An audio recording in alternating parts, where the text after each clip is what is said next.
여러분 안녕하십니까? ERP 물류정보관리사 공급망 관리를 담당하고 있는 권방현 교수입니다. 이번 시간에는 지난번에 이어서 공급망 관리의 세 번째 파트인 재고 관리에 대해서 같이 학습을 하도록 하겠습니다. 먼저 재고 관리의 의의에 대해서 살펴보도록 하겠습니다. 재고 관리에서 그 대상으로 하는 부분이 재고라는 용어이겠지요. 그래서 재고의 의미부터 살펴보도록 하겠습니다. 재고라고 하는 것은 미래 수요를 대비해서 창고에서 보관하고 있는 자원들, 이것을 우리가 재고다라고 얘기를 합니다. 수요에 대비한 자원들이기 때문에 그 소비자들이 요구하는 그 재고의 형태가 다양하게 나타나고 있습니다. 재고의 형태를 보면은 첫 번째는 원재료를 들 수가 있습니다. 원재료라고 하는 것은 제품을 구성하는 물질을 얘기를 합니다. 원재료는 다시 원료와 재료로 구분을 할 수가 있습니다. 원료라 하면 어떤 화학적인 결합을 통해서 제품에 투입되어지는 투입물이다라고 본다면은 재료라고 하는 것은 화학적인 결합이 아니라 그 자체의 특성을 그대로 유지하면서 재료에 투입되어지는 요소들, 이것을 우리가 재료다라고 얘기를 합니다. 그래서 이런 원료와 재료를 합쳐서 원재료다라고 얘기를 합니다.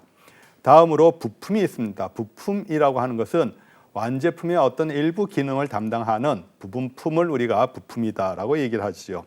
제공품이라고 하는 것이 있는데요. 제공품은 워킹 프로세스라고 해서 공정에 투입되어져 있는 자재를 우리가 제공품이다라고 얘기를 합니다. 이 제공품이라고 하는 것의 특성은 창고에 있는 재고가 출고가 되어서 제조 공정으로 투입이 되어져 있기 때문에 창고에서는 재고에 포함이 되어지지 않습니다. 그러다 보니까 기업의 입장에서는 분명히 회사 내, 기업 내 보유하고 있는데 창고에서는 재고로 파악되지 않으니까 그 자산이 어디에 속해져 있는지를 가늠하기가 쉽지가 않죠. 그래서 회계에서 제공품이라는 계정 과목으로 공정에 투입되어져 있는 자산의 가치를 관리를 하고 있습니다. 또한 이 제공품은 공정에서 가공 중인 과정이 있기 때문에 그래서 아직 완성이 되어지지 않은 중간품입니다. 그렇기 때문에 입고 처리가 되어서 자산으로 다시 포함시킬 수도 없고 또한 그 자체로는 판매가 불가능한 그런 특성을 갖는다 하겠습니다. 반면에 반제품이라고 하는 것이 있습니다. 반제품은 역시 완제품에 포함되어지기 위해서 가공되어진 중간 부분품이다라고 볼 수가 있습니다. 하지만은 이 반제품은 그 자체가 어떤 기능을 완성을 하고 있기 때문에 그래서 그 자체가 완성이 되어지면은 입고 처리하여서 반제품 자체를 재고로서 관리를 할 수가 있습니다. 또한 그 반제품 자체를 판매도 할 수가 있다라는 측면에서 반제품과 워킹 프로세스, 제공품과의 특성을 구분을 하고 있습니다. 제품이라고 하는 것은 우리가 판매를 대상으로 만들어진 생산 완제품을 우리가 제품이다라고 얘기를 하지요. 반면에 상품과의 차이점을 살펴볼 필요가 있는데요. 제품과 상품은 모두 다 우리가 보유하면서 판매를 목적으로 하고 있습니다. 반면에 제품은 우리가 판매 목적으로 제조되어진 제조물이다라고 한다면은 상품은 우리가 제조를 하지 않고 외부로부터 구매를 해온 구매품이다라는 특징이 있습니다. 그래서 둘 다 판매를 목적으로 보유를 하지만은 제품은 생산물, 상품은 구매물이다라고 하는 구매품이다라고 하는 그런 구분이 있다는 거 여러분들이 이해를 하시면 좋을 듯합니다. 다음으로 저장품이라고 하는 것도 재고의 하나의 특성이지요. 저장품이라고 하는 것은 소모품입니다. 소모품은 단기간 내, 즉 대부분 1년 이내에 사용하고 없어지는 물건들을 우리가 소모품이다라고 얘기를 하죠. 그래서 이러한 저장품을 소모성 자재 또는 MRO 자재라고도 표현을 합니다. MRO라고 하는 것은 Maintenance, Repair, Operations의 앞에 두 문자를 따서 MRO 자재다라고 얘기를 합니다. 제품을 제조할 때 그 제품에 직접 투입되어지는 그 재료가 아니라 자재가 아니라 그 제품을 제조하는 데 간접적으로 소요되어지는 자재들, 이것을 우리가 저장품이다라고 얘기를 하고요. 주요 내용은 연료라든지 또는 사무용품 같은 이런 일반적인 소모품들이 있고요. 또는 소모성 그 장비, 공구, 비품들 이런 것들도 역시 저장품에 포함이 되어집니다. 이런 소모성 공구라든지 기구라든지 비품이라든지 이런 것들은 1년 내에 소모하고 그리고 그 사용 내구 연한을 다하는 내용들이라고 보겠습니다. 기타 어떤 수선용 부분품이라든지 그러니까 기계가 작동하다가 부속품을 갈아야 되는 경우들이 있겠죠. 그런 것들도 역시 우리가 저장품에 포함이 되어진다라고 하겠습니다. 이런 재고의 유형은 크게 비축 재고와 안전 재고 그리고 순환 재고와 수송 재고로 구분을 합니다. 비축 재고라고 하는 것은 계절적으로 수요가 급증을 한다든지 또는 가격이 급증을 한다든지 또는 그 품목을 생산하는 기업에서 어떤 파업 등이 예상이 되어져서 그래서 생산이 중단이 된다든지 이럴 경우에 우리가 필요한 품목들을 확보하기가 어렵겠지요. 그런 측면에서 볼 때 앞으로 수요는 발생이 되어질 테고 우리가 미래 그러한 품목들을 재고로 확보하기가 곤란하다라고 예상이 되어질 때 그럴 때 미리 생산을 해서 비축해 두는 품목을 우리가 비축 재고다라고 얘기를 합니다. 그래서 쉽게 원재료나 이런 것들을 조달하기가 곤란할 것 같고 또 수요가 갑자기 폭증할 것 같고 이럴 경우에 미리 생산을 해두는 부분이겠죠. 그래서 대표적으로 아이스크림 같은 경우에는 여름이 계절적인 상품으로서 여름이 수요가 폭증하는 시기이고 겨울이 상대적으로는 수요가 적은 계절이지요. 하지만 공장은 1년 내내 가동이 되어집니다. 그래서 비수기 때 아이스크림을 꾸준히 생산해서 냉동고에 보관을 하고 그리고 성수기 때 냉동고에 보관되어져 있는 그런 품목들을 출고시켜서 그래서 어떤 수요를 일정하게 대비를 하는 품목들 비축 재고다라고 얘기를 합니다. 다음으로 안전 재고라는 것이 있습니다. 안전 재고라고 하는 것은 조달 기간이 불확실한 경우에 조달 기간이라고 하는 것은 우리가 발주를 하고 그 발주되어진 품목이 우리한테 도달하기까지 걸리는 소요 시간을 얘기를 하는 것이죠. 그런데 우리가 일정하게 그런 도달하는 소요 시간이 리드 타임이라고 얘기를 합니다만은 그러한 리드 타임이 일정하다면은 그러면은 우리가 안심하고 일정한 양을 계속 주문을 할 수 있겠습니다만은 그러지 않은 경우에는 그런 변동성이 있는 조달 기간이 있다면은 그러면 우리가 그런 전달되어지는 소요 시간이 길어질 걸 대비해서 미리 재고를 확보하고 있어야 되겠죠. 그런 부분이 안전 재고다라고 얘기를 하겠습니다. 그래서 이런 안전 재고가 필요한 경우는 조달 기간이 불확실하다든지 또는 생산이 불확실하다든지 또는 수요가 그 사이에 갑자기 급증하는 경우들이 나타난다든지 이런 경우가 안전 재고가 필요한 경우다라고 볼 수가 있고요. 결국은 안전 재고라고 하는 것은 재고가 부족한 상황을 대비하기 위한 재고다라고 얘기를 할 수가 있습니다. 그래서 이런 안전 재고를 가지고 있으면 결국은 고객으로부터의 갑작스러운 어떤 주문이 있을 때도 그 수요를 충족시킬 수 있기 때문에 고객의 만족도를 높일 수가 있고요. 그리고 고객으로부터 소비자로부터의 어떤 다양한 그 수요의 변동이 있다고 하더라도 우리가 납기를 준수할 수 있는 그런 안전장치다라는 측면에서 안전재고다라고 얘기를 합니다.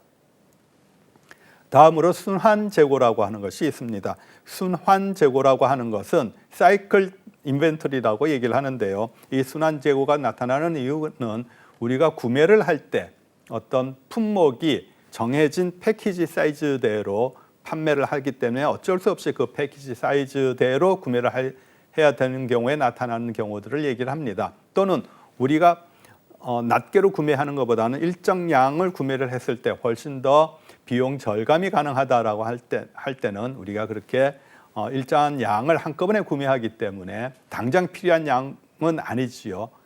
조금 더 많은 양을 구매를 하지만은 가격이 할인이 된다든지 비용이 싸진다고 할 때는 단가가 낮아지기 때문에 그렇게 대량 구매하는 경우들이 있습니다.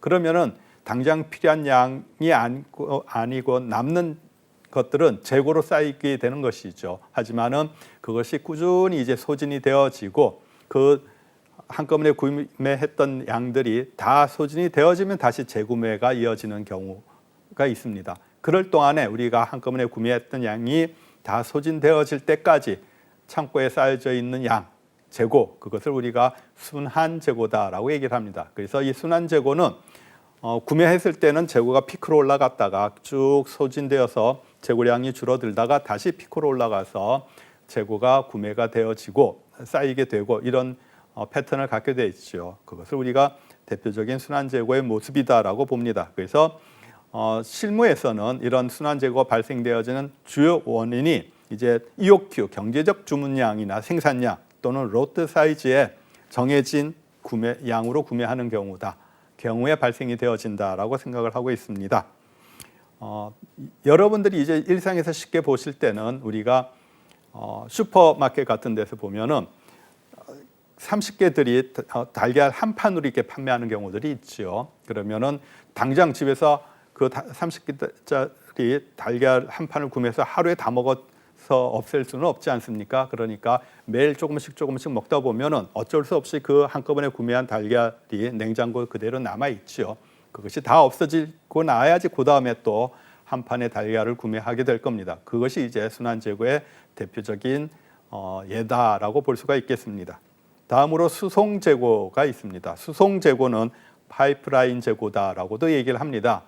이 수송 재고 또는 파이프라인 재고는 재고 자체가 우리 회사의, 우리 기업의 보유물인 것이죠. 그래서 우리가 소유권을 가지고 있지만은 현재로서 그 재고를 파악하고 우리가 재고로 창고에 보유를 하고 있지 않는 특성을 갖습니다. 그러니까 이동 중에 있는 재고, 창고에 있지 않은 재고지요. 하지만 우리 회사의 자산이다 하는 것이지요.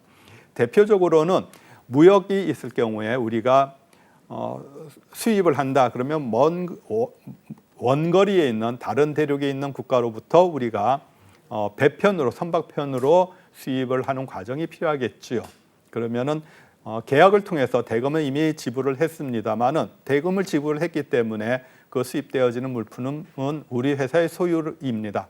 하지만 현재 선박으로 바다 위를 운행 중이기 때문에 우리가 창고에 보유하고 있지는 않지요. 우리 회사의 소유권을 갖고 있는 자산입니다만은 현재 창고에 보유하고 있지 않은 품목들 이런 것들을 우리가 수송재고라고 표현을 합니다. 그래서 어떤 원거리에 있는 물류 거점 간의 어떤 창고의 재고를 이동을 시킨다든지 또는 생산 공장으로부터 또 원거리에 있는 물류 거점으로 옮긴다든지 이럴 경우에는 원거리의 이동 기간이 필요하기 때문에 어떤 창고에도 그 재고가 보유량으로 나타나지는 않지요. 하지만 분명히 우리 회사 소유이기 때문에 이런 것들을 우리가 수송 재고다라고 얘기를 합니다. 파이프라인 재고다라고 표현하는 이유는 액체나 기체나 이런 부분들은 파이프라인을 따라서 수송을 하는 경우들이 있지요. 그것도 역시 파이프를 통해서 원거리로 전달이 되어지기 때문에 그 과정 동안에는 어떤 저장고의 재고로 나타날 수가 없습니다. 파이프 속에 있으니까요. 그럴 경우도 역시 우리가 파이프라인 재고다라고 표현을 하는 특성을 갖게 되겠습니다. 우리가 재고의 유형에 대해서 살펴보았는데요. 그 다음으로는 재고 관리에 대한 의미를 살펴보도록 하겠습니다. 재고라고 하는 것은 결국은 고객의 요구에 따라서 대응하는 그런 특성을 가집니다. 그렇기 때문에 고객의 요구에 우리가 충실하게 대응할 수 있다면 고객 만족도가 높아지겠죠. 그런 측면에서 본다면 재고는 많이 보유하고 있는 것이 안전하다고 볼 수 있겠습니다. 반면에 재고를 많이 가지고 있으면은 그 재고를 보유하고 유지하는 데 비용이 들어갈 수밖에 없습니다. 그래서 이 고객 만족도를 높이려면은 비용이 많이 들어가게 되고 고객 만족도를 조금만 낮출 수만 있다면은 비용을 줄일 수 있습니다만 그러면 또 고객이 금방 다른 경쟁사로 옮겨갈 가능성이 있지요. 그런 측면에서 볼 때 이 적절한 이 수준이 어딘지가 고민이 되어질 수밖에 없습니다. 그것이 바로 재고 관리의 주요 목적이다라고 볼 수가 있겠습니다. 그래서 이 재고 관리라고 하는 것은 이러한 재고 재고의 여러 가지 문제점들을 해결하기 위한 재고 방침을 수립하고 그것을 통제하는 활동이다라고 보겠습니다. 방금 말씀드렸다시피 그런 측면에서 볼 때 재고 관리의 목적은 최적의 재고 수준을 유지하는 것입니다. 무엇보다도 고객을 만족시키는 것이 기업의 안정적인 수익을 확보하는 가장 중요한 기준이 되기 때문이겠죠. 하지만 재고 비용을 또한 최소화시켜야 되는 그런 측면이 있습니다. 그리고 또한 재고를 보유하는 기간을 줄여서 그래서 비용을 줄이고 영업이익을 높이는 방법, 그것도 같이 고민해야 되는 문제다. 그래서 재고 회전율 또는 재고 회전 기간을 역시 관리 대상으로 하고 있다라고 보겠습니다. 그런 측면에서 볼 때 우리가 재고 관리에서 다루는 재고 방침, 인벤토리 폴리시라고 하는 부분이 어떤 내용으로 구성되어 있는지 살펴보겠습니다. 재고 방침이라고 하는 것은 방금 얘기 드린 것처럼 최적의 재고 수준을 유지하면서 재고 비용을 최소화시킬 수 있는 방법을 강구하는 것이고요. 그러기 위해서는 서비스 수준을 어떻게 최적화시킬 것인가에 대한 기준을 제시를 해야 됩니다. 두 번째로는 재고 투자 비용을, 그러니까 재고 보유량이 결국은 재고에 투자되어진 비용이겠지요. 그런 재고 투자 비용을 최소화시킬 수 있는 방법을 마련해야 되고요. 그리고 재고 회전율을 빨리 높임으로 해서 그리고 회전 기간을 줄임으로 해서 그런 재고에 투자되어진 비용을 빨리 회수할 수 있도록 하는 방법, 그것이 재고 방침의 주요 내용이라고 보겠습니다. 그리고 마지막으로 재고 비용이라고 하는 내용이 있는데요. 재고를 조달을 하고 재고를 유지를 하고 그다음에 그 재고를 운영하는 데 발생되어지는 재반 비용들을 줄이는 방법까지가 재고 방침의 주요 내용이다라고 하겠습니다. 그런 재고 방침의 내용 중에서 재고 회전율에 대해서 우리가 잠시 살펴보도록 하겠습니다. 재고 회전율이다라고 하는 것은 재고의 판매 속도를 나타내는 것입니다. 그래서 회전율이 높다라고 하면은 재고가 빨리 창고에 쌓여져 있는 재고가 빨리빨리 판매가 되어서 재고의 소진 속도가 빠르다라는 뜻이죠. 그러면은 재고가 회전이 잘 된다 이퀄 기업이 매출이 잘 된다라는 뜻이고 그것은 결국은 기업의 매출 수익이 높아지겠구나라고 우리가 예측할 수가 있다는 것이죠. 반면에 재고 회전율이 낮다라고 하는 것은 창고에 쌓여져 있는 재고가 판매로 빨리 소진되지 않는다는 얘기죠. 그렇다는 얘기는 결국은 기업이 매출이 부진하다라고 볼 수가 있는 거고 또는 기업의 매출이 부진하지 않은데 재고가 빨리 소진되지 않는다라고 하는 것은 매출량에 비해서 너무나 과잉되어진 재고를 확보를 하고 있구나.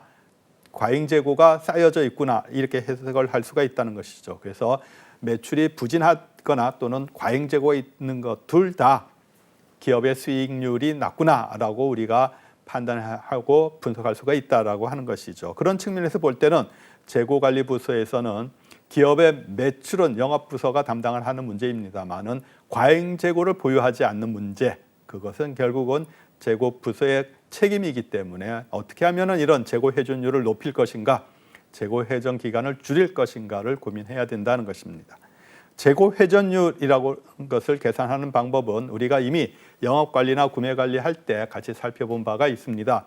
연간 매출액을 평균 재고액으로 나눈 값으로 우리가 재고 회전율을 산출할 수가 있었죠. 그래서 연간 매출액 기준으로 재고가 몇 회전했는가를 분석해 볼 수가 있었고요. 여기서 평균 재고액이라고 하는 것을 계산하는 방법은 기초 재고액과 기말 재고액의 평균값으로 우리가 산출할 수가 있고요. 또는 그렇게 기초 재고와 기말 재고액을 수시로 산출하기가 어려운 경우에는 그냥 기말 재고 잔액으로 우리가 평균 재고액을 대체해서 사용할 수가 있다라는 얘기를 드린 바가 있습니다.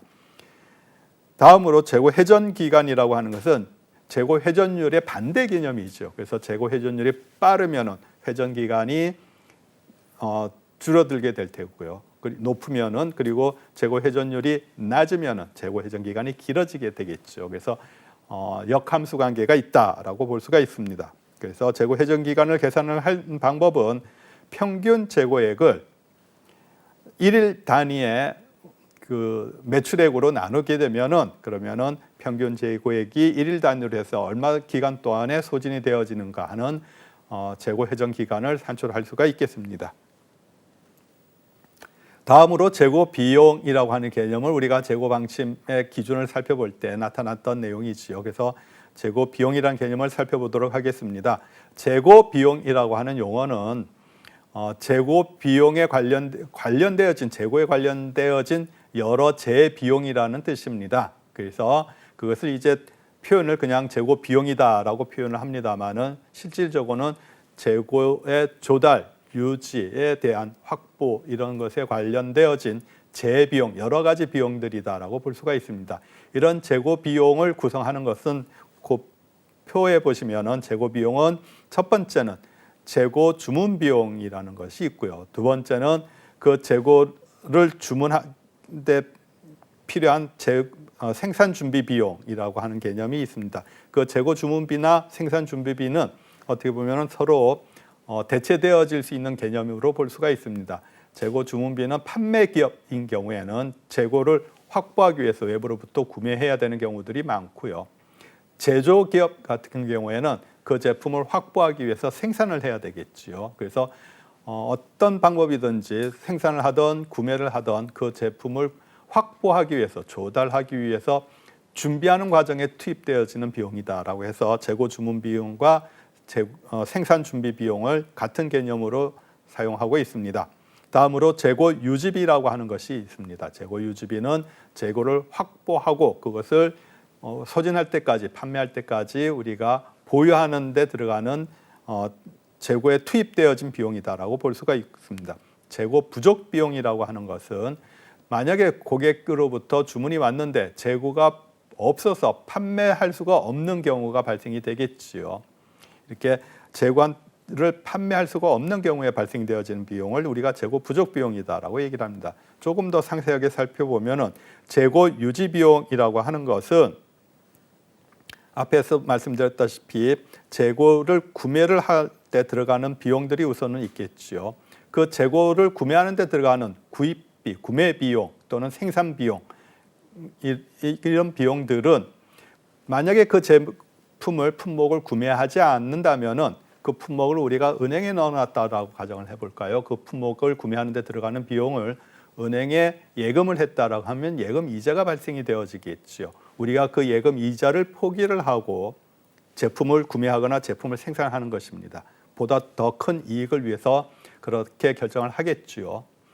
하지만 여하튼 제품을 구매하거나 또는 생산하는 데 들어가는 비용을 우리가 은행에 예금함으로써 얻을 수 있는 이자를 포기하면서 만드는 것이기 때문에 이 이자는 우리 입장에서는 기회를 놓침으로 해서 나타나는 손실이라는 것이죠. 그래서 기회 비용이다라고 표현을 합니다. opportunity cost라고 표현을 하고요. 그래서 이 기회 비용이라고 하는 것은 우리가 A와 B의 두 가지 선택안이 있을 때 한쪽의 선택을 결정을 함으로 해서 다른 쪽 선택안을 결정하지 않고 그 다른 쪽 선택안에서 발생될 수 있는 어떤 수익을 포기함으로 해서 다른 기회를 포기함으로 해서 그 수익이 고스란히 비용으로 나타나기 때문에 그래서 그것을 우리가 기회비용이다라고 얘기를 합니다. 그러면은 재고로 쌓아놓고 있는 그 금액, 재고를 구매할 때 투입되어진 금액이 결국은 우리 입장에서는 기회비용이다라고 표현을 하는 것이죠. 그다음에 재고 유지하기 위해서는 창고 임차료라든지 또는 보험료라든지 또는 입출고에 들어가는 취급 비용들, 보관 비용들 이런 것들이 소요가 되겠지요. 또한 도난이나 감모나 손실이 일어날 수가 있습니다. 파손이 일어날 수도 있고요. 이런 경우가 우리가 재고 유지 비용의 대표적인 내용이다라고 봅니다. 이런 재고 유지 비용은 재고량에 따라서 그 내용이 달라지게 되기 때문에 변동비라고 얘기를 합니다. 우리가 앞에서 잠깐 재고 주문 비용을 살펴봤는데요. 재고 주문 비용이라고 하는 것은 주문을 보낼 때마다 발송할 때마다 들어가는 비용이기 때문에 어떤 사무관리비라든지 또는 운송료, 검사료, 입출고에 대한 여러 가지 소요 비용들을 우리가 주문 비용이라고 하지요. 그래서 이 주문 비용은 발주할 때마다 들어가는 비용이기 때문에 고정비입니다. 근데 방금 우리가 살펴봤던 재고 유지비는 변동비이지요. 그래서 이런 재고 주문비와 재고 유지비는 서로 상반되어진 특성을 갖고 있다라는 것입니다. 특히나 재고 주문 비용이라고 하는 것은 재고를 한꺼번에 많이 주문을 하게 되면은 그러면은 그 한꺼번에 많이 주문한 양에 대해서 일회 주문비가 들어가기 때문에 재고 품목 단위당 재고 주문비는 낮아진다라는 특성을 갖게 된다는 것이지요. 그래서 재고 주문비와 재고 유지비는 서로 상반되어진 특성을 갖는 비용이다라고 보는 것입니다. 다음으로 재고 부족비라고 하는 것은 좀 전에 말씀을 드렸습니다마는 고객으로부터의 주문이 있을 때 그게 응하지 못함으로 해서 우리가 갖는 손실이 있지요. 그래서 가장 우리가 측정할 수 있는 쉬운 방법은 고객이 구매하려고 했던 의도를 표현을 했기 때문에 그게 우리가 대응해서 물건을 판매를 할 수 있다면은 거기서 나오는 수익이 있겠죠. 그거를 판매하지 못함으로 해서 그 수익을 못 얻게 되는 것이죠. 그것이 이제 재고 부족 비용의 대표적인 손실액이다라고 볼 수가 있습니다. 근데 그거보다 더 큰 것은 그 고객이 그런 자기의 주문에 대해서 대응하지 못함으로 해서 고객의 만족도가 낮아지게 될 테고요. 다른 대체품이나 또는 다른 경쟁사 품목을 찾아서 거기서 구입을 하게 된다는 것이죠. 그러면은 우리의 고객을 잃게 되는, 그래서 장기적으로는 미래의 판매 가능액을 잃게 되는 그런 손실이 나타난다는 것이죠. 그것은 미래의 고객이 우리로부터 얼만큼 구매를 할 건지를 우리가 예측하기가 쉽지가 않습니다. 그래서 이런 재고 부족 비용은 그 크기를 예측하기가 굉장히 어려운, 측정하기 어려운 그런 비용이다라고 볼 수가 있다는 것이죠. 그래서 우리가 재고 비용의 구성을 방금 살펴본 것처럼 재고 주문 비용, 재고 유지 비용, 재고 부족 비용으로 구성이 된다고 할 때 재고 부족 비용은 사실은 그 크기를 우리가 예측하고 측정하기가 어렵다라는 측면에서 볼 때 실질적으로는 재고를 어느 정도 유지를 해야지만 적정한 재고인가를 분석할 때는 재고 주문 비용과 재고 유지 비용 두 가지 비용을 이용해서 우리가 적정한 주문량을 산출을 하는 데 사용을 합니다. 그래서 한 번 재고를 확보하기 위해서 한 번 주문해야 되는 양, 발주량이라고 얘기를 하지요. 그래서 이 발주량과 그리고 그 발주량에 따라서 재고가 입고가 되어질 때 발생되어지는 재고 비용의 관계들, 그 유지비와 또 발주비의 관계들, 이것을 나타낸 표가 이 그래프입니다. 그래서 이 그래프를 보시면은 홀딩 코스트라고 되어 있죠. 이 부분은 재고 양이 늘어나면 늘어날수록 재고를 유지하는 데 들어가는 비용이 늘어나기 때문에 그래서 재고량과 비례하는 관계다라고 볼 수가 있습니다. 그래서 우상향하는 직선으로 나타납니다. 반면에 주문 비용이라고 하는 것은 1년에 우리가 연간 수요가 정해져 있다라고 하면은 한 번 주문한 양이 적으면은 1년의 연간 수요를 충족하기 위해서는 여러 번 주문해야 되겠죠. 1년 연간 수요가 정해져 있는데 한 번 주문한 양이 늘어나게 되면은 그러면은 연간 수요를 충족하는데 주문하는 횟수는 줄어들어도 되겠죠. 그래서 1회 주문량에 따라서 재고 주문비는 반비례하는, 그래서 지수적으로 감소하는 그런 특성을 갖습니다. 그래서 왼쪽으로 보시면 우하향하는 그런 곡선 그래프로 나타나지요. 그래서 변동비 성격을 갖고 있는 홀딩 코스트의 단위당 재고 유지비의 재고 주문비에 대한 그 비용을 우리가 곡선으로 나타내서 그것의 합계를 보시면은 토탈 코스트라고 해서 2차 함수로 나타나게 됩니다. 이 2차 함수의 가장 낮은 부분, 즉 유지비와 주문비가 만나는 점이 가장 총 비용이 최소가 되는 지점이죠. 그 지점이 바로 가장 전체 비용을, 재고 비용을 최소화시키는 최적의 주문량이다라고 보는 것입니다. 그런 측면에서 볼 때 우리가 이런 그 최적의 재고량 그리고 최소의 재고 비용을 유지할 수 있는 방법을 찾는 여러 가지 방법들이 있습니다. 그런 것을 우리가 재고관리 기본 모형이다라고 얘기를 하는데요. 재고관리의 다양한 모형 중에서 기본적인 모형을 살펴보도록 하겠습니다. 재고 관리 모형이라고 하는 것은 조금 전에도 말씀드렸다시피 재고 비용을 최소화하기 위한 이론적인 모형이다라고 봅니다. 여기서 이론적인 모형이라고 하는 것은 수학으로 표현해낸 그런 계산 산출식을 갖고 있다라는 뜻이지요. 그래서 실질적인 현상으로는 이 이론적인 모형이 모든 것을 다 해석할 수는 없습니다만은 이런 이론적인 모형을 기반으로 해서 현실에서 나타나는 다양한 그런 환경들에 대입을 시켜서 조금 더 개선되어진 방법으로 적용할 수가 있기 때문에 이런 이론적인 모형의 용도가 매우 크다라고 보겠습니다. 재고관리 모형의 의미는 재고 비용을 최소화하기 위한 목적을 갖는다 하는 것이고요. 이 재고관리 모형의 가장 중요한 목적, 과제는 첫 번째는 발주량입니다. 한 번 발주할 때마다 몇 개씩 주문을 해야 되느냐 하는 것을 우리가 일회 주문량, 발주량이라고 표현을 합니다. 두 번째는 발주식입니다. 언제 주문해야 되느냐 하는 것이지요.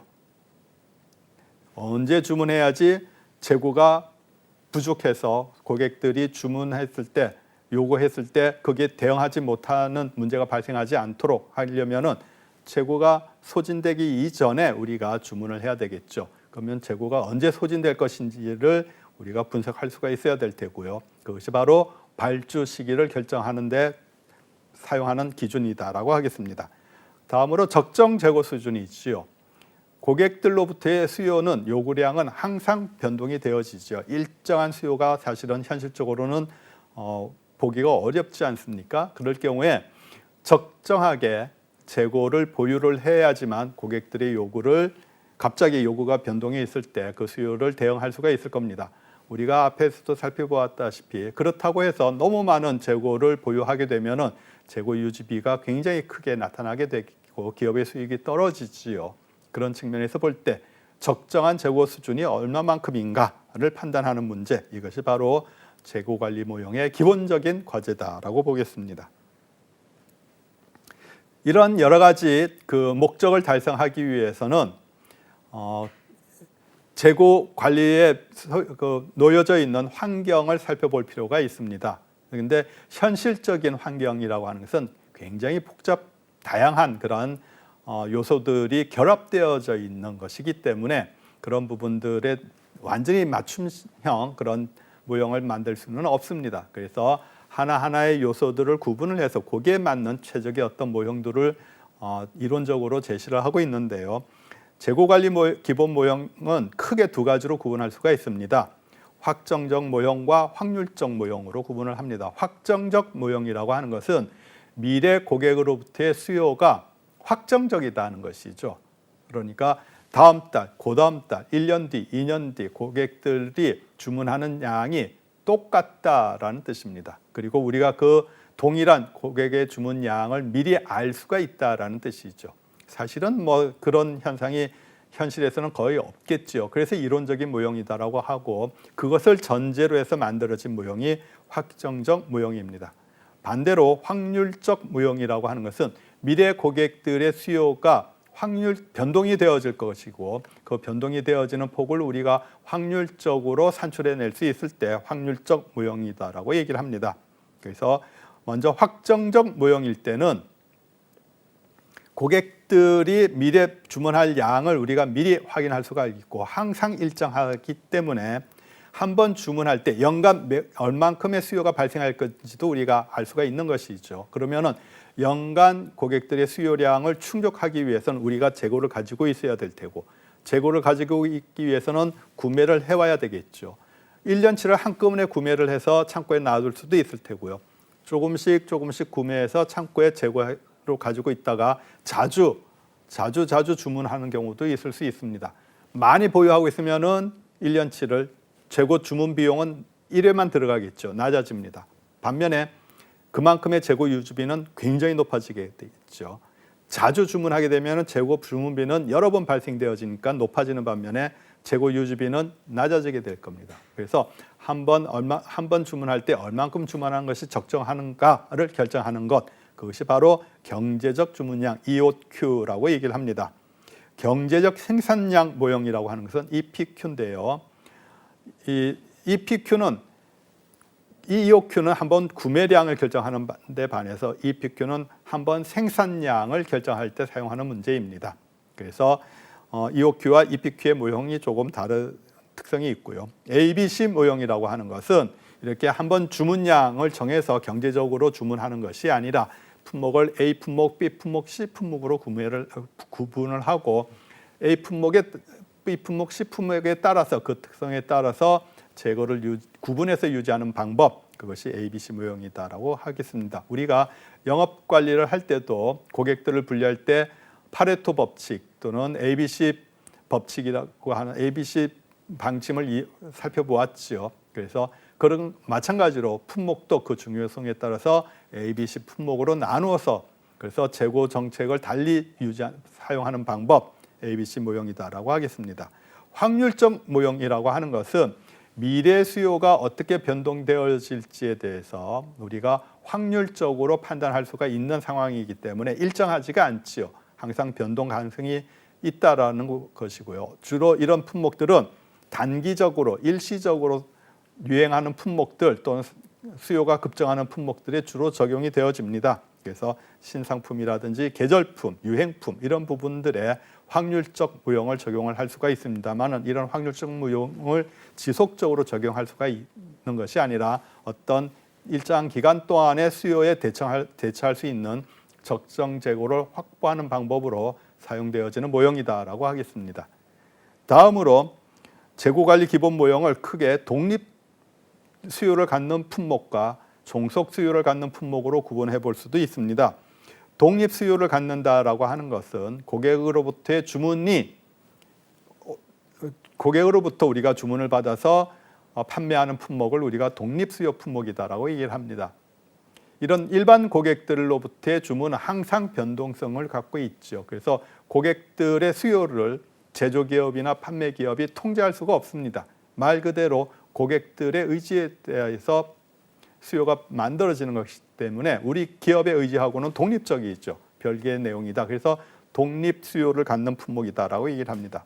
반면에 종속 수요 품목이라고 하는 것은 어떤 품목의 수요가 다른 품목의 수요에 연동이 되어질 때 그럴 때는 그것을 우리가 종속 수요 품목이다라고 얘기를 합니다. 예를 들어서 자동차 제조기업 입장에서 볼 때는 자동차 수요는 일반 고객들이 그때그때 어떤 여러 가지 고객들의 의사에 따라서 구매를 하게 되겠죠. 그렇기 때문에 자동차 판매회사나 제조회사의 의지대로 그 수요를 결정할 수가 없습니다. 자동차의 수요는 독립 수요 품목이 있지요. 하지만 고객들로부터 주문을 받게 되면 예를 들어서 1000대 자동차를 주문을 받았다. 그러면 거기에 들어가는 자동차의 핸들은 1000대 자동차를 만들기 위해서 필요한 양 1000개의 핸들이 필요하겠죠. 그래서 결국은 자동차 생산 대수에 종속되어지는 수요다 해서 종속 수요 품목이다라고 얘기를 합니다.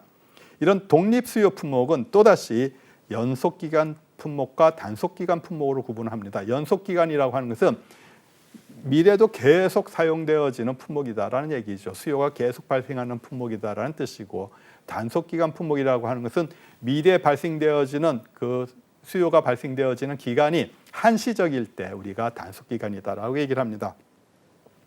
이런 단속기간 같은 경우에는 어떤 유행품이라든지 일시품이라든지 이런 경우에 적용이 되겠죠. 또는 어떤 예를 들어서 꽃 같은 경우에는 어떤 그 꽃이 소요되어지는 유행기간이 굉장히 짧게 나타날 때 이럴 경우에 우리가 단속기간 품목 이런 것을 적용할 수가 있고 마찬가지로 우리가 위에서 보았던 확률적 무형을 적용할 수가 있겠습니다. 연속기간 품목일 경우에는 고정주문량 모형 Q 시스템이라고 얘기를 합니다. 고정주문기간 모형 P 시스템이라고 얘기를 하고요. 최소 최대 모형 민 맥스 시스템이다라고 표현을 합니다. 다음으로 종속 수요 품목에 대해서는 자재 소요 계획 MRP라고 하는 모형이 있죠. 그래서 품목이 독립 수요 품목이냐 종속 수요 품목이냐에 따라서 그 환경에 맞는 재고 관리 모형이 기본적으로 또 우리가 살펴볼 내용이다라고 하겠습니다.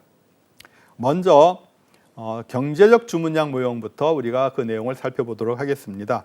경제적 주문량 모형 EOQ, Economic Order Quantity, 한 번 주문할 때 얼만큼의 양을 주문하는 것이 가장 경제적이냐, 즉 총 비용을 가장 낮출 수 있는 방법이냐를 결정해주는 모형, 그것이 바로 EOQ 모형이다라고 봅니다. 그래서 이 EOQ 모형은 확정적인 수요를 갖는 단일 품목에 적용할 수 있는 모델이다라는 것이죠. 확정적 수요라고 하는 것은 미래에 발생할 수요가 이미 정해져 있고 매번 발생되어지는 그 수요가 동일하게 나타나고, 그리고 판매자나 생산자가 그 수요의 크기를 미리 알 수가 있다라고 하는 전제를 갖는 것이죠. 그것이 바로 확정적 수요다라고 하는 것이었습니다. 그리고 단일 품목에 적용 가능하다. 그러니까 복합적인 품목이 같이 혼합되어져 있는 경우에 대한 수요가 아니라 단일 품목에 대해서 우리가 경제적 주문량을 적용해 볼 수가 있다는 것이죠. 그럴 경우에 이런 그래프를 분석함으로 해서 요 2차 함수의 곡선이 나타나는 최저점, 여기가 바로 경제적 주문량을 결정하는 총 비용이 최소가 되어지는 점이다라고 하는 것을 결정하는 방법, 그것이 EOQ 모형입니다. 전제는 이 EOQ 모형은 역시 이론적인 모형이기 때문에 이 이론적인 모형이 성립되기 위해서 몇 가지 수학적인 전제가 필요하지요. 첫 번째는 수요가 알려져 있고 일정하다. 두 번째는 주문 리드 타임이 알려져 있고 일정하다. 주문 리드 타임이라고 하는 것은 수요자가 주문을 하고 그것이 바로 공급이 되어진다라는 뜻입니다. 발주 시 재고 보충이 1회로 즉시 완성이 된다라고 하는 것은 리드 타임이 일정한데 그것이 바로 진행이 되어진다라는 뜻입니다. 그래서 주문하자마자 바로 그것이 창고에 입고가 되어진다. 즉 우리가 미리 주문할 필요가 없다는 것이죠. 재고가 바닥이 났다. 그러면은 주문하면 바로 입고가 되어진다. 사실은 현실적으로는 그렇지 않습니다만은 이론적인 모형이기 때문에 그것을 가정을 해서 이 모형을 만들었다라는 뜻입니다. EOQ 모형의 산출식을 계산하기 위해서는 우리가 그 내용을 잠깐 살펴볼 필요가 있는데요. 연간 재고에 들어가는 연간 총 비용이라고 하는 것은 연간 발생되어지는 재고 주문 비용과 연간 발생되어지는 재고 유지 비용의 합계다라고 볼 수가 있습니다. 재고 부족 비용은 측정이 어렵기 때문에 제외한다라고 했었죠. 그렇다면은 연간 재고 주문 비용과 연간 재고 유지 비용은 서로 상반되어진 특성을 가지고 있고 이 둘이 합해서 나타나는 총 비용이 최저가 되어지는 것을 우리가 경제적 주문량이라고 할 때 그러면 총 비용을 우선 계산해야 되기 때문에 첫 번째 식과 같은 등식으로 우리가 계산식을 나타낼 수가 있습니다. 그러면 이것을 수식으로 다시 표현을 한다면은 TC라고 하는 것은 토탈 코스트이죠. 총 비용입니다. 그다음에 연간 재고 주문 비용이라고 하는 것은 D라고 하는 것은 연간 수요량이고 Q라고 하는 것은 1회 주문량이 있죠. 그러면은 연간 수요량을 1회 주문량으로 나누면은 주문 횟수가 나오겠지요. 그게 곱하기 S라고 하는 것은 한 번 주문할 때 들어가는 주문 비용입니다. 그러면은 주문 횟수가 Q분의 D이고요. 곱하기 S 하면은 연간 주문하는 주문 비용이 나오게 되겠지요. 다음으로 연간 재고 유지 비용이라고 하는 것은 2분의 Q로 나타납니다. 2분의 Q라고 하는 것은 Q 한 번 주문할 때 주문 양이지요. 그것이 창고에 입고되면 그것이 이제 최대 주문 재고 수준이 되겠지요. 그것이 쭉 소진이 되어지면은 마지막에 다 소진이 되어지면 주문량 재고량이 제로가 될 겁니다. 그래서 최대 주문량 Q와 최대 0이 되어지는 재고량의 평균값 2분의 Q지요. 그래서 평균 재고입니다. 그러면 평균 재고를 유지하는 데 들어가는 연간 비용량 1회 단위당 연간 유지비가 H겠지요. 그래서 연간 재고 유지 비용은 평균 재고량 곱하기 한 개당 단위당 재고 유지비가 얼마인지를 곱하게 되면 연간 재고 유지비가 나올 겁니다. 그래서 TC 이퀄 Q분의 D 곱하기 S 플러스 2분의 Q 곱하기 H 이렇게 표현을 할 수가 있습니다. 그러면 이 함수를 이용해서 우리가 최적의 주문량을 계산을 해야 될 테고요. 그러려면은 최적의 주문량이 된다고 하는 것은 결국은 이 그래프를 보시면은 이 2차 함수 토탈 코스트의 최저점이 바로 유지 비용과 주문 비용이 만나는 점이죠. 그래서 같은 값을 갖는 점이라는 것을 알 수가 있습니다. 그래서 이것을 이제 이 식에 적용을 해보면은 Q분의 DS 이퀄 2분의 Q H 값이 되겠지요. 그래서 양쪽으로 이항을 해서 우리가 Q 값을 보시는 바와 같이 루트 H분의 EDS라는 값으로 산출을 해낼 수가 있겠습니다. 그래서 이 Q 값, 루트 H분의 EDS라고 하는 값이 바로 1의 주문량이 최적인 주문량으로서 EOQ 값이다라는 것이고, 이것은 결국은 총 비용을 최소화하는 점에 주문량이 된다라는 것이죠. 그래서 우리가 Q 값을 요 이코노믹 오더 퀀터티 EOQ 값으로 결정할 수가 있다 하는 것입니다. 예제를 한번 보시겠습니다. 연간 수요가 10,000개이고 일회 주문 비용이 75원, 품목 단위당 연간 유지 비용이 6원, 그리고 주문 리드 타임이 5일이다라고 가정을 할 때 EOQ 값은 Q는 루트 H분의 EDS죠. 그래서 H라고 하는 것은 단위당 품목 한 개당 유지 비용이기 때문에 6원이다라는 값이 있지요. 그다음에 EDS, D는 연간 수요고요. S는 일회 주문 비용이죠. 그래서 2 곱하기 10,000 곱하기 75 하면은 500개가 됩니다. 즉 한 번 주문할 때마다 1년 동안에 10,000개가 필요한데 한 번 주문할 때마다 500개씩 주문해라 이거지요. 그러면 총 20번을 주문하게 되겠지요. 그렇게 주문하는 게 재고 유지 비용과 재고 주문 비용을 합친 총 비용을 최소화하는 값이다라는 뜻이 바로 EOQ다라는 뜻입니다. 재주문점이라고 하는 것은 한 번 주문하고 그 다음에 언제 또다시 500개를 주문해야 되느냐 하는 것입니다. 그래서 한 번 주문하고 난 다음에 500개가 창고에 재고로 제일 높게 쌓이겠죠. 그리고는 계속 매일매일 소진이 되어질 겁니다. 그리고는 어느 수준이 돼서 다음번 주문을 고려해야 되는 때가 있는데 그 다음번 주문을 고려해야 되는 때가 바로 재주문점이다라고 표현합니다. 리오드 포인트인데요. 다음번을 주문을 해야 되는 시점에서 우리가 발주를 하게 되면은 그 다음에 그 품목이 들어올 때 우리가 주문을 하는데 걸리는 시간이 5일이다라고 했을 때 그러면은 그 5일 동안 소요되어지는 그런 소비량이 있겠죠. 그것까지 고려를 해가지고 미리 주문을 해야 된다라는 뜻이 있죠. 그래서 재주문점이라고 하는 것은 매일매일 그 소요되어지는 양을 계산을 하는 것이고요. 그래서 10,000개가 1년 동안에 소요가 되어지고 1년을 365일로 본다면은 그러면은 10,000개 나누기 365일 하면 하루당 소요되어지는 양이 있겠죠. 소비되는 양이 있겠습니다.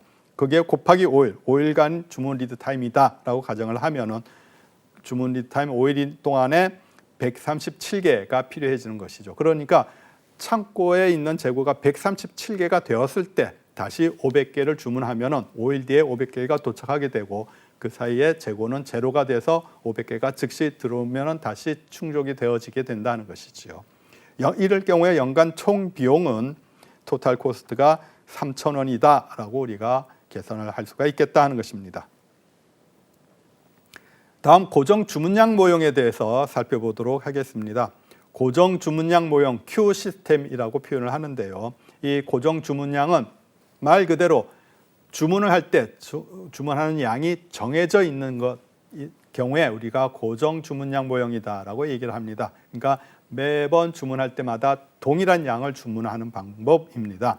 그래서 재고 수준을 우리가 쭉 살펴보다가 우리가 다시 주문해야 되는 시점이 왔을 때, 그러니까 미래 언제쯤 되면은 재고가 전부 다 바닥이 나겠구나. 그래서 미리 요때쯤 주문을 해야 되겠구나라고 하는 것을 재주문점이라고 얘기를 했죠. 리오드 포인트. 그래서 그 재주문점까지 재고가 내려왔다라고 하면은 그러면 미리 정해진 양 Q만큼을 주문하는 방법, 고정 주문량 모형이다라고 보는 것입니다. 그래서 일대 고정 주문량을 일반적으로는 EOQ, 경제적 발주량으로 정해서 운영하는 경우들이 대부분이라고 보겠습니다.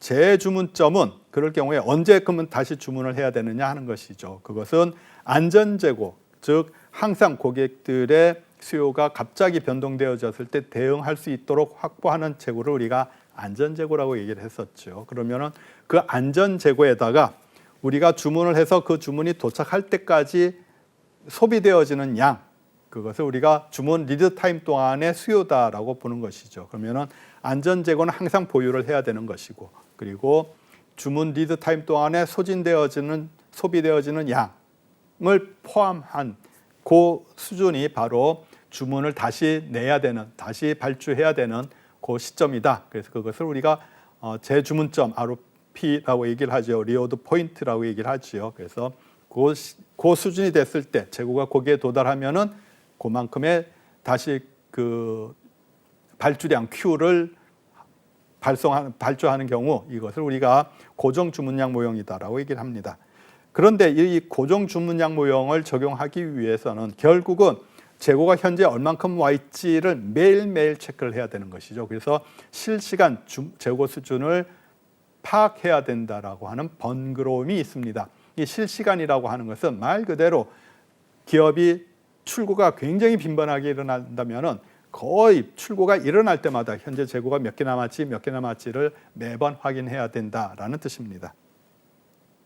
그래서 이 그림을 보시면은 어떤 재고가 피크에 있다가 변동성이 조금씩 있으면서 소진이 되겠죠. 그리고는 이 안전 재고까지 도달하면은 다시 그때 재고가 주문되었던 양이 입고가 되기 때문에 또 쭉 소진이 되어지고 또 최고에 올라가면 소진이 되어지고 합니다.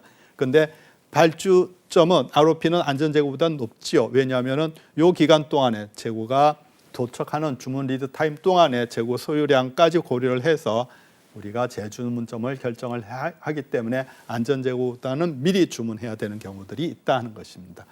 하지만은 우리가 실시간으로 이 재고 수준을 파악하기 때문에 재고가 안전 수준보다 밑으로 내려가는 경우들은 거의 없는 안전한 운영 방법이다라고 볼 수가 있는 것이지요. 네, 이번 시간에는 고정 주문 기간 모형까지 살펴보았습니다. 다음 시간에 계속하도록 하겠습니다. 여러분들 수고 많으셨습니다.